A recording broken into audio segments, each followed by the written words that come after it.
Kalaba TV mwenna mbalamusizza kojja Mate kojja Kadama TV olwaleero nzize okubeera nga tusoma ku ngeri y'okubeera nga tugonzaamu engalo zaffe. Ebiseera bingi abantu abakola mu ffumbiro, abooza engoye, abakiliininga babeera exposed ne chemicals zino. Batera okukwatamu chemicals nga balongoosa okubeera nga batuyonja. Ne bwabeera mukozi e Uganda ojja kumusanga nga engalo ze mumu bw'abeera mulimi ate ne kisukka.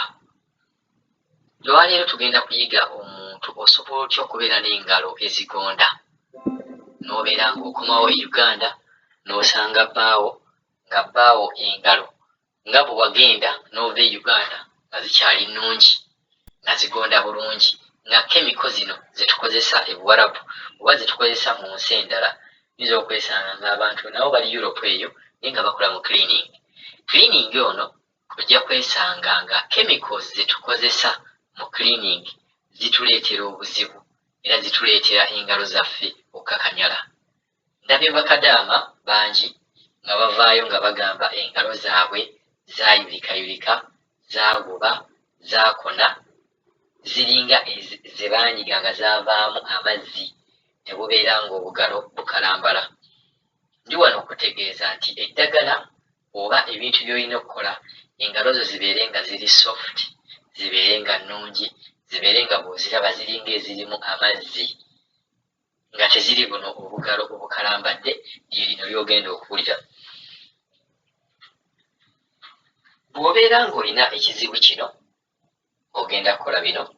Bw'obeera nga tekikutuukangako ate era saagala kikutuukeko, kuba ojja kulwana nnyo okuzizza naye ate bw'ona okipreventinga n'okyewala ekyokubeera nga engalo zo tezikalambala kye kijja okubeera nga kisinga.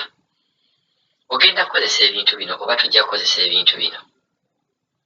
Funa sabbuuni, naaba bulungi engalo zo zitukule.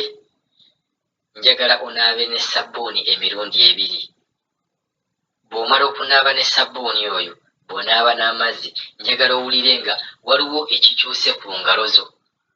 Wali okutteko n'oyoza tugambe ettundubaali oba akaveera nga kaddugala n'okamala okooza, naye bw'omala okakiliininga ne sabbuuni n'avaako engeri gye kabeerabeeramu bwe katyo. Kye njagala nti naawe naabira ddala engalo owulire ddala nti nno zitukudde. Bwe zimala okutukula ng'onaabizza ne sabbuuni toweerabira, olina okunaaba ne sabbuuni. Togamba nti omaze kunaaba bunaabi. Engalo ze mulaba ezo zibeera nkyafu nnyo. Engalo zibeera nkyafu era omuntu bw'onaaba engalo nga tonaabizza sabbuuni obeera tolina by'onaaba. Zijjukira nga tuli bato bagamba genda olya emmere n'onaaba bunaabi. Mu butuufu embuto gye zaabanga zituluma engalo ziba nkyafu. Ogezangako n'onaaba amazzi obuzzi ng'oli mu sinki eya white kati nga mmwe abali eyo ebweru, n'omala okunaaba ate then n'onaaba ne sabbuuni, ojja kulaba ng'ekko eriri mu ngalo liyitirivu obungi. Bw'omala okunaaba engalo, funayo amata. Oyinza okufuna akagiraasi k'amata n'akabensani, oddire engalo zo mu mazzi agabuguma. Tokola mazzi gookya, tokola mazzi gannyogoga, ziteekemu. Naye no process osobola ogibuuka singa toyina mata. Naye bw'oba ogayina nakino kikola, oyinza okukola ekintu kino nga baboosi bo tebaliiwo oba baboosi bo tebannazuukuka. Nga bemumanyi nti mmwe abakola mu nnyumba bamumanyi ddi boosi wo lwakola ki, lwazuukuka. Ne bw'obeera ng'oli Europe, ekintu kino kyetaaga okuumenga engalo zo. Omusajja bw'omukwatako ng'engalo zo ziri soft, nga zigonda bulungi ng'ez'omwana omuto. Kola ebintu bino engalo zo zigenda kuddayo zibeere nga za mwana muto. Ddira amazzi agabuguma, teekamu akagiraasi k'amata, ziteekemu okumala eddakiika 2 ku 5. Oziteeke omwo ozinnyike, kwe tuyita okunnyika engalo. Nnyika engalo mu mazzi ago agalimu amata. Bw'omala okuggyamu engalo ezo mu bbanga lye nkugambye, funayo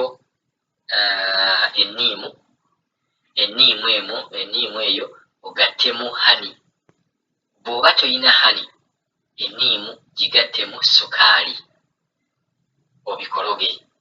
Bw'obikologa ate tobikola kubeera nga bifuuka mazzi. Njagala obuweke obwo obwa sukaali busigale nga bwe muli, bubeera nga bw'onoolaba bw'onookozesa body cleanser. Kati ebeera egenda cleansinga engalo zo ebeere ng'ezeeyongera okubeera ng'ezijjamu buli kacaafu konna, n'enniimu ejjukira nti neerimu ka acid, egenda kubeera ng'ejjamu akantu k'onooba tolabye wantu wonna, n'okubeera nga eyongera okubeera nga egolola ku misuwa gyo egy'engalo.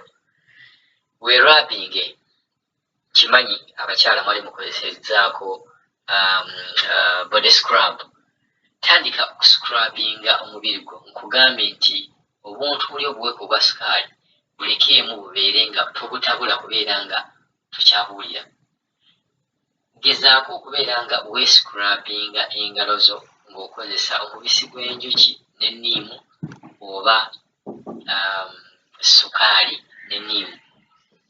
Omubisi gw'enjuki teguliimu bufumitafumita nga bwe sukaali obwo obuyinjayinja, naye ate gwo gw'amaanyi nti gukola ekintu kye kimu wadde obuntu obwo tebuliimu.